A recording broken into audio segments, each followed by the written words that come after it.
Bonjour les enfants, c'est papa. Bienvenue dans notre deuxième podcast de la journée les enfants. Toi tu es toujours en train de te planquer. Bienvenue à la clinique. Eh les enfants, je vous ai dit que dans cette histoire de Amourou Belinga, il y a des trucs de dingue. Je vous ai dit on secoue, il y a des fruits qui vont tomber bizarres. Là on va trouver un lien entre Bruno Bidjan, parce qu'à un moment, il va jouer un rôle important, vous inquiétez pas.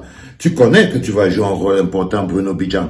Je t'ai dit que tu ne pouvais pas devenir président du groupe de tous les anecdotes sans que Amougouté d'abord mouillé bien. Parce que pour qu'il soit sûr qu'il peut te faire confiance, il a dû d'abord te mouiller dans des saletés. Donc, toi, tu es déjà cuit. Mais tu es le lien entre beaucoup de gens. J'ai appris, par exemple, que on va se servir de ton téléphone, toi, Bruno Bidjan, pour tracer tous les autres influenceurs ou les artistes, des gens à qui toi tu aurais donné de l'argent pour qu'ils essayent de blanchir les hommes là. Donc les petits gars qui sont en train de faire les tribalistes compulsifs sur Internet là, c'est toi qui les as payés pour qu'ils viennent défendre les hommes là. Donc, dans la même exploitation donc de ton téléphone, on est tombé sur un bonhomme qui s'appelle Paul Désibia. Je parle de parce que c'est des petits patients qui traînent toujours ici à la clinique. Et tous les jours, je vous dis toujours que ces petits jeunes qui vous voyez traîner autour de vous là, c'est des parasites. C'est des parasites. Donc, ce bonhomme qu'on appelle Paul Désibia, son nom apparaît donc dans le téléphone de Bruno Bidjan. Moi, c'est le Congos que j'ai entendu de l'autre. Ça arrive dans le téléphone de Bruno Bidjan. Et quand tu dans le téléphone de Paul Désibia, le Paul Désibia, son nom est toujours lié à des affaires louches. C'est un bonhomme que son nom est toujours lié à des affaires louches. Les gens racontent même que c'est même un agent des services, que c'est un agent des services secrets. Que là où il est là, c'est un indique. Tout son travail, c'est que c'est un indique. Il met les gens dans les problèmes. Il met les gens. Le gars qu'on appelle Chebo Chebo, un bon petit gars que j'avais croisé un jour à Bruxelles dans une de mes marches perdues il y a longtemps. Il était parti en prison au Cameroun. Il était en contact avec le Paul Désibia que vous voyez là. Il y avait un autre bassa qui faisait le tribalisme compulsif comme ça là. Mbor Matip. Lui-même était parti à Contengui. Toujours il était en relation avec le même Paul Désibia. C'est le même Paul Désibia qui était le patron de la télévision de Steve Fa. Steve Fa lui-même. Je vous ai dit que ces jeunes-là dont je vous parle tous les jours, ils vous entendent, ils réussissent les choses au pays, ils sont ceci. Où ça? Mais c'est parce que vous ne les voyez pas, vous n'avez pas le vécu. Hein? Parce que nous, on a grandi là à Yaoundé, mais grandi là à Yaoundé, frère. Rien d'autre. J'ai vu tout le monde venir grandir devant moi. Je les connais. Je les connais. Donc, Steve Fa avait nommé le Paul Désibia patron de sa télé. Bon, la télé, lui-même, Steve Fa lui-même, bon, c'est un autre cas de figure. On va pas s'arrêter là dedans et tout. La dernière interview de Martinez Zogo, où Martinez Zogo tire à la mitraillette sur presque tout le monde. Il était en interview chez le mec qu'on appelle toujours le Paul Désibia. Et là, il vient d'apparaître dans le téléphone de Bruno Bidjan. Vous voyez, je vous dis toujours que les histoires que vous entendez, que le téléphone, il faut faire très attention avec ça. Il envoie un message, parce que c'est le message qu'il envoie, le message que Bruno Bidjan envoie à Paul Désibia. C'est le message là qui est interprété comme étant une menace à Martinez. C'est-à-dire que Bruno Bidjan est énervé, il décide de fanfaronner dans le téléphone de Paul Désibia. Il s'énerve, il veut lui montrer sa force, parce qu'ils sont toujours dans les logiques de... Donc Bruno Bidjan envoie un texto très rapide à son pote Paul Désibia. Que les voilà, parce que quand Martinez a déjà commencé à allumer dans l'embouteillage et tout, le gars envoie un message en disant que les voilà qui nous attaquent. On ne dit rien. Ça, c'est vraiment le Camerounais. Les voilà qui nous attaquent. On ne dit rien. Je vous avais dit que le truc avec le Jinda compulsif, c'est qu'il n'existe plus. Il est l'autre. Je vous avais dit que quand le homme là a mal à la dame, Bruno Bidjan, lui a mal dans toute la bouche. Quand le homme là est malade, Bruno Bidjan dit, nous sommes malades. Nous sommes malades. C'est-à-dire, il sent, c'est pour lui. Ok? Ça dit que quand le homme là est content, Bruno Bidjan dit que nous sommes contents. Et là, vous voyez, dans le message qu'il envoie à son pote Paul Désir-Biya, c'est de lui dire que les voilà qui nous attaquent, on ne dit rien, donc il est à nous. Pourtant, on ne parlait pas de lui à Bruno Bidjan. En rien du tout, il est seulement le présentateur du journal, le mari de Ivana et Somba. Il n'est pas amoureux, mais il le sent comme le nous. C'est l'une des raisons pour lesquelles il est là-bas. C'est l'une des raisons pour lesquelles il est là-bas, parce qu'il avait atteint le nous. Il avait atteint le niveau du nous. Jeune Camerounais. Quand vous partez vous accrocher sur les bagarres des gens que vous ne connaissez pas comment ils sont arrivés là, juste pour survivre, le nous que vous partez créer là, c'est un nous qui est un poison. C'est un nous qui... Parce que c'est le nous là qui amène Bruno Bidjan. Qui amène Bruno Bidjan dans la situation là où il est là. Parce que s'il n'avait pas encore atteint le niveau du nous, vous voyez bien que il s'appelle comment Marcel Rona encore chez lui. Il n'avait pas encore atteint le niveau du nous. Le niveau du nous, c'est un niveau d'assimilation fondamental. C'est-à-dire que le type a pris l'âme, l'esprit et tout. Ok? C'est important ce que j'essaye de vous faire comprendre. Quand j'ai dit à Bruno Bidjan, quand Bruno Bidjan disait que, oh, si mon boss me demande d'aller tomber dans un trou, je cours, je m'en vais tomber dans le trou là. C'est l'expression du nous. C'est l'expression du nous. C'est ça qui vous rend très agréable. Et c'est pour ça que les vieux qui sont là survivent. Parce qu'il y a beaucoup de jeunes qui se sont mis dans la logique du nous. Et il y a beaucoup de jeunes qui se sont mis dans la logique du nous. Vous comprenez ce que je dis, les enfants? Est-ce qu'ils comprennent ce que je dis, Yoda? Tu crois qu'ils comprennent? Peut-être, peut-être, il dit peut-être. Parce que beaucoup de jeunes se mettent, et c'est ça qui maintient ces vieux. C'est pour ça qu'on manque d'audace, on manque de courage, on manque d'imagination et tout. Tout le monde dit j'ai peur de me lever, j'ai peur de ceci. Oui, parce que le nous favorise la corruption. Quand il envoie le message comme ça à son pote Bruno Bidjan, il s'appelle Paul Désir-Biya, il lui envoie un message pour lui dire qu'ils vont s'énerver. Il dit que quand on va réagir, vous voyez, il est toujours dans l'assimilation, il s'est assimilé à l'autre. Vous êtes des milliers comme ça de jeunes. Dès qu'on t'a pris petit au travail, dès que tu as, là, tous les fonctionnaires, presque tous, ils sont dedans. Tous les petits jeunes que vous voyez en train de frimer avec leur RAV4 et leur voiture de luxe, leur veste pointinini. Je suis conseiller technique à ceci. Je suis au ministère des impôts. Je suis ceci. Vous les voyez là, les petits sélectionnés. C'est les petits nous. C'est les petits nous. Quand vous les voyez comment ils s'allongent devant les vieux là, mais vous ne pouvez pas comprendre. C'est-à-dire que vous voyez comment le gars se couche devant un ministre comme ça, un jeune du 21e siècle. Et c'est là-bas qu'il prend le pouvoir pour venir assujettir les autres jeunes. Tout d'un coup, les yeux, ils restent là. Parce que tout ce qui est audace, ça meurt dans le nous corruptible. Le nous corruptible. J'espère que vous comprenez ce que je suis en train de vous dire, les enfants. C'est très important. Il dit, quand on va réagir et riposter, il n'a que les mots de l'arrogance. Le message de... C'est pour ça qu'on a interpellé Paul Désir-Biya. Je vous décrypte ce message pour que vous compreniez pourquoi on a interpellé Paul Désir-Biya. Le caractère tendancieux, c'est comme une menace que va dire Martinez. Il a mis dans les problèmes. Il a mis le Paul Désir-Biya. Mais le Paul Désir-Biya, lui, c'est un... Peut-être que quand il avait envoyé le message à Paul Désir-Biya, Paul Désir-Biya, lui, a envoyé ça à ses patrons. Oui, parce que si on passe seulement dans la logique de que Paul Désir-Biya lui-même c'est un indique là dans Yaoundé, est-ce qu'il a gardé le message là? Il n'a pas gardé. Il a envoyé à ses patrons.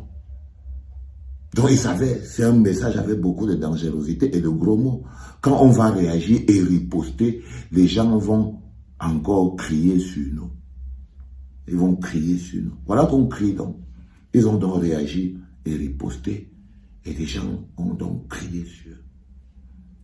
Voilà qu'ils crient donc. Vous voyez ce que je veux dire? Donc tout d'un coup, voilà l'entrée en scène de l'homme qu'on appelle Paul Désir Biya. Donc on va ajouter son nom sur la liste qui font que lui, si vous marchez dans Yaoundé, il faut faire attention à ce bonhomme. Si vous avez vos choses, ne partez pas partager avec lui. Évitez-le. C'est un type à problème. Le Paul Désir Biya est un type à problème. Donc faites très attention à lui. Faites très attention à lui. C'est le téléphone. C'est le téléphone.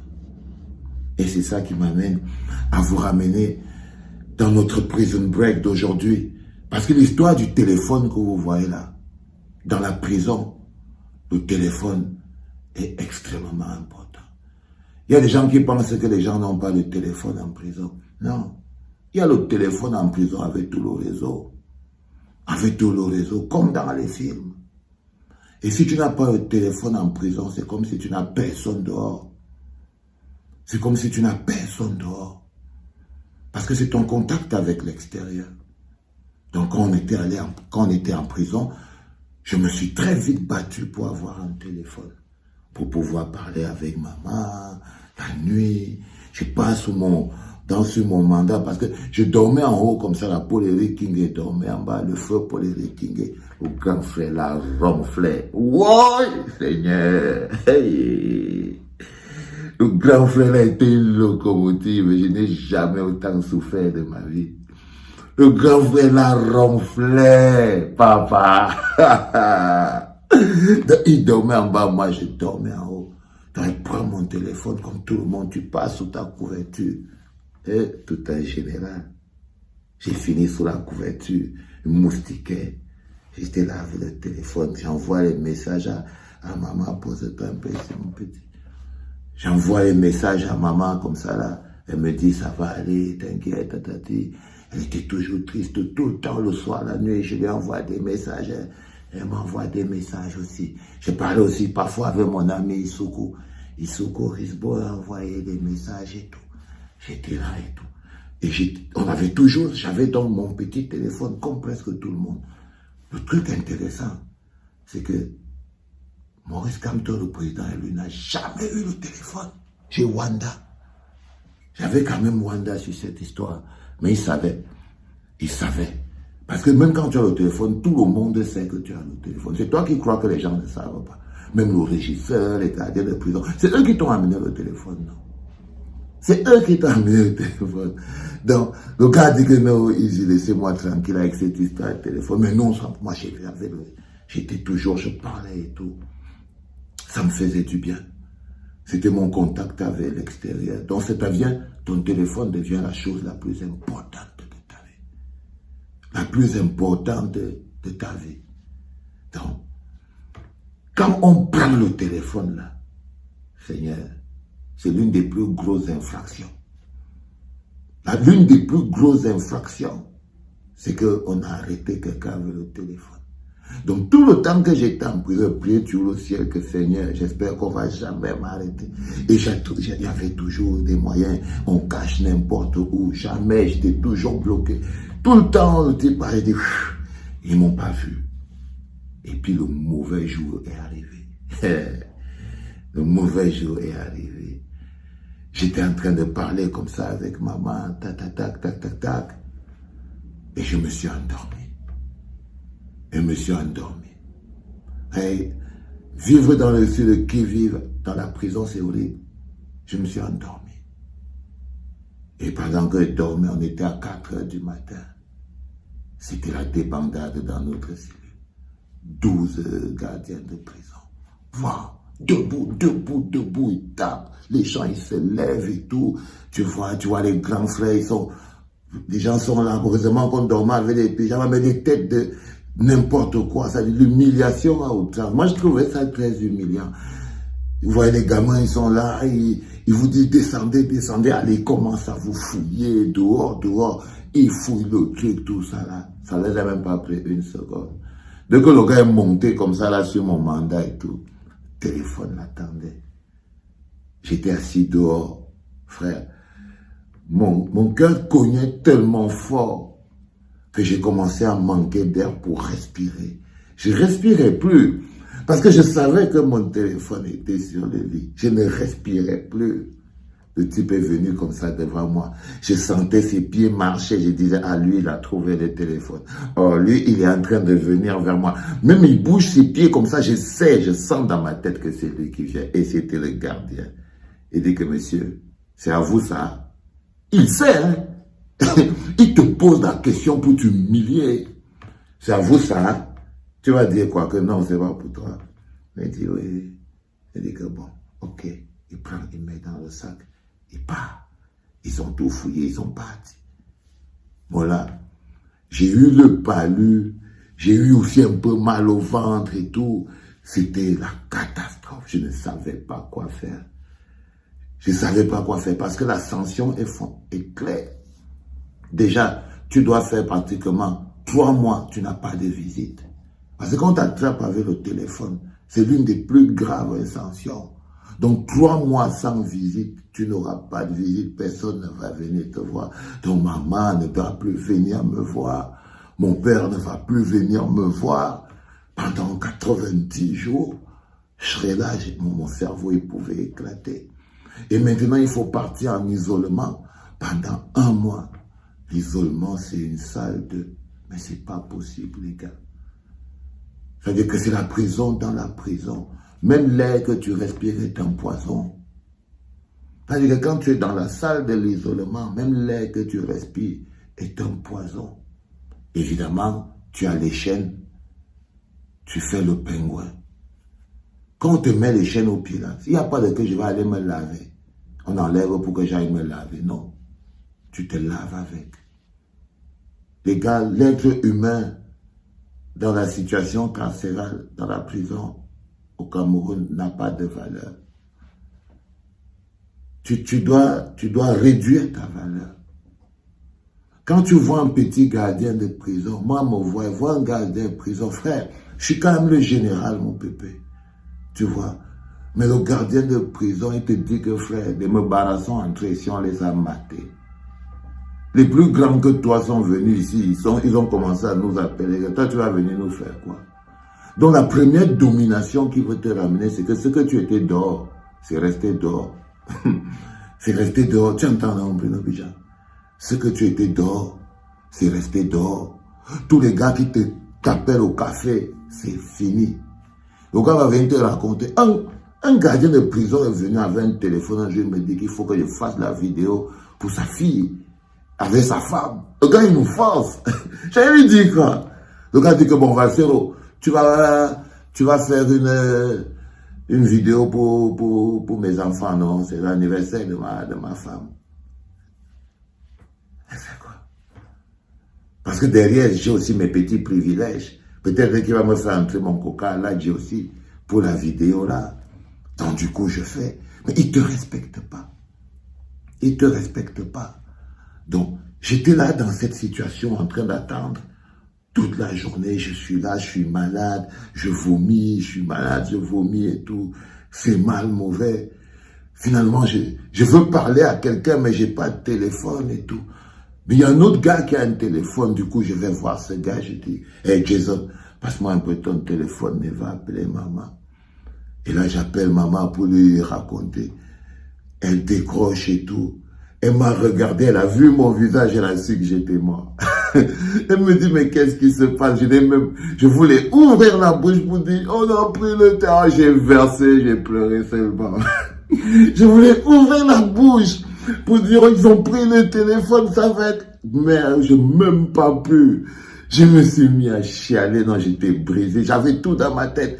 D'abord l'isolement, non, interdiction pendant 90 jours, isolement pendant 1 mois, le pingouin, me laver avec les... Parce qu'après 3 mois, tu pues, tu peux pas te laver avec des chaînes, ils s'en foutent.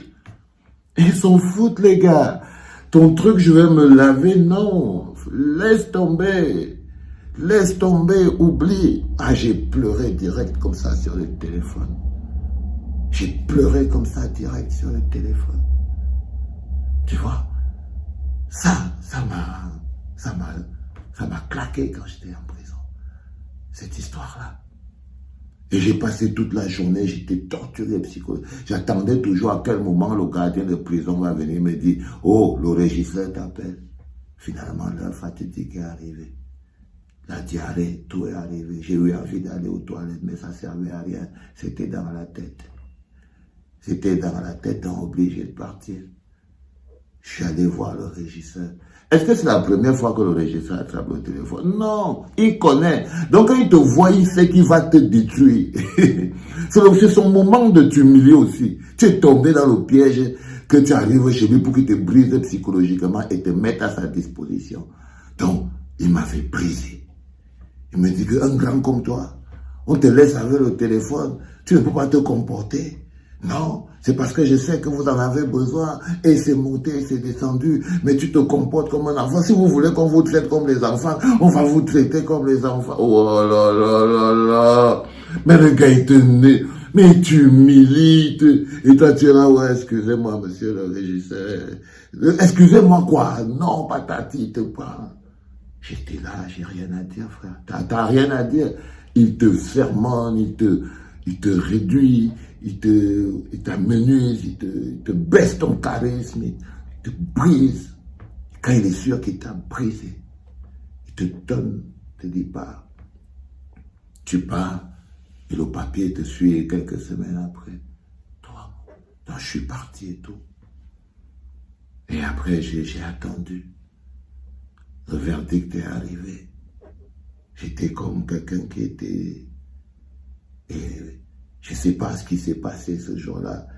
Je crois que c'était mon jour de chance. Peut-être que j'étais valséro. Parce que je n'ai pas eu 3 mois de non... Mais j'ai plutôt eu 1 mois et demi de non-visite. 1 mois et demi, ça fait 45 jours. Ça aurait pu être 90, là. Ça aurait pu être plus. Mais bon, je me suis contenté de 45 jours. Pour l'isolement, les gars, j'ai dit, frère, je te jure devant Dieu, si tu me vois encore avec un téléphone, tu me mets la balle dedans. Il y a quand même une faute, et d'abord pardonner une fois, non. Je l'ai dit que Soso, pas l'isolement, je vais mourir. Je vais mourir. J'ai dit que l'odeur va me tuer. Je suis d'accord, je suis un prisonnier. Mais frère, tu me connais quoi? Pourquoi? Il y a des gens, tu les laisses. Le gars, il m'a regardé comme ça, il a même failli mourir de rire. Je lui ai dit, frère, il y a des gens, tu les laisses, non? Car tu peux me laisser. Enfin, il me dit, tu auras encore un téléphone, je vais encore t'arrêter. J'ai dit, oui, mais attendons le jour-là. Mais pour aujourd'hui, là, boss, allez, sois cool. Il m'a regardé, il m'a dit, dégage, dégage. Tu vas juste prendre 45 jours parce que c'est la règle. Il avait été cool avec moi, le régisseur, quand même. Quand mon frère, t'avais été bien, t'aurais pu me mettre en isolement, ça aurait été la merde. Ça aurait été la merde, je serais mort d'étouffement. Tu vois. Donc, ils ne sont pas si tous méchants que ça, quoi. Parfois, ils avaient des côtés humains, comprenaient. Et ça, c'était important. Donc, Bruno Bidjam, il va falloir que tu apprennes à négocier avec les gens. Ok? Il va falloir que tu apprennes à négocier. Eh, les enfants, on va revenir sur la vidéo de Gilbert Baola parce que j'ai fini par la décrypter proprement. Et je vais vous l'expliquer au calme. Ok? Ceux qui ne l'ont pas, c'est dans le podcast du matin, le premier. C'était papa.